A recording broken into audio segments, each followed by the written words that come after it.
તો પાર્લામેન્ટરી બોર્ડની 3 દિવસની કામગીરી આખરે પૂર્ણ થઈ છે અને સૌરાષ્ટ્ર અને વડોદરા સિવાયના જિલ્લાની ચર્ચાઓ પૂર્ણ થઈ ચૂકી છે। પીએમના પ્રવાસ બાદ હવે સૌરાષ્ટ્ર અને વડોદરાની ચર્ચા થશે। પ્રમુખ અને મેયર સહિત હોદ્દેદારોની તબક્કાવાર નિમણૂક કરવામાં આવશે। સાથે અમદાવાદમાં નામોની પેનલ પાર્લામેન્ટરી બોર્ડને સોંપાઈ છે।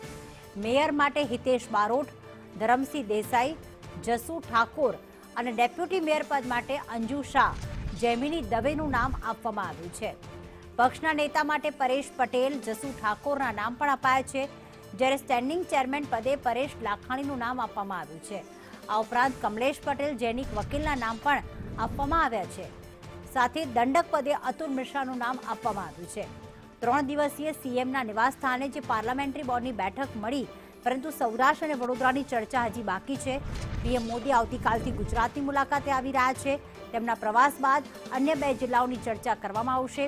જે શક્યતા હતી કે 10મી પહેલા બધાના નામની જાહેરાત થશે, એ જાહેરાત પણ એ શક્યતા પર હવે પૂર્ણવિરામ મુકાઈ ગયું છે। કશ્યપ જોડાઈ ગયા છે વધુ અપડેટ સાથે। કશ્યપ, આમ તો જે શક્યતાઓ હતી કે 10મી પહેલા દરેક મહાનગરપાલિકાના મેયર અને પ્રમુખોની વરણી કરી દેવામાં આવી જશે, પરંતુ 3 દિવસની પાર્લામેન્ટરી બોર્ડની બેઠક બાદ પણ હજી આ નિર્ણય લેવામાં નથી આવ્યો। હજી 2 જિલ્લાઓની ચર્ચા બાકી।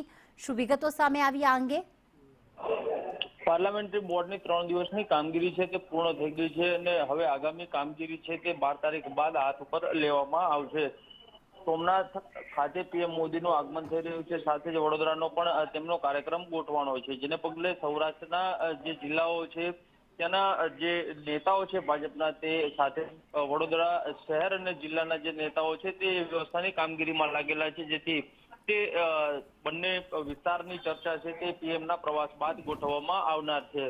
અત્યારે એ બંને વિસ્તાર સિવાયના જે અન્ય જિલ્લા અને તાલુકાઓ છે, સાથે જે મહાનગરપાલિકા છે તેની ચર્ચા પૂર્ણ થઈ ગઈ છે અને તેના નામ જે છે તેની જાહેરાત લગભગ 8 થી 10 દિવસ બાદ કરવામાં આવનાર છે। જે પ્રમાણે પદ્ધતિ હોય છે, કોર્પોરેશનના કેટલાક નિયમો હોય છે, સાથે ચૂંટણી પંચના પણ નિયમો હોય છે અને તે નિયમોને આધીન લગભગ 8 થી 10 દિવસ બાદ આ સત્તાવાર નામોની જાહેરાત અને પદગ્રહણની કામગીરી છે તે ત્યારબાદ યોજાનાર છે। અમદાવાદ શહેરની જો વાત કરીએ તો મહાનગરપાલિકાની ચર્ચા છે તે પૂર્ણ થઈ ગઈ છે અને અહીંથી શહેરમાંથી જે પેનલોમાં નામ આપવામાં આવ્યા છે તેમાં મેયર પદ માટે જો વાત કરીએ તો હિતેશ બારોટ, ધરમસિંહ દેસાઈ અને જસુ ઠાકોરનું નામ છે તે આપવામાં આવ્યું છે।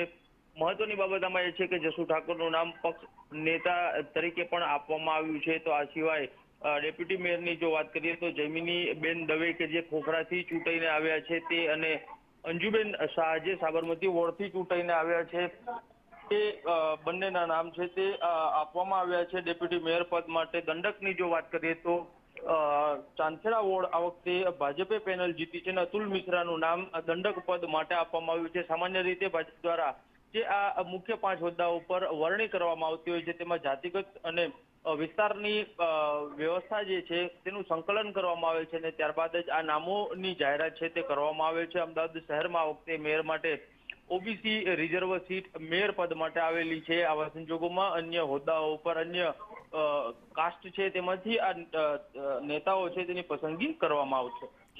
આભાર કશ્યપ, વધુ અપડેટ માટે આપના સંપર્કમાં રહીશું।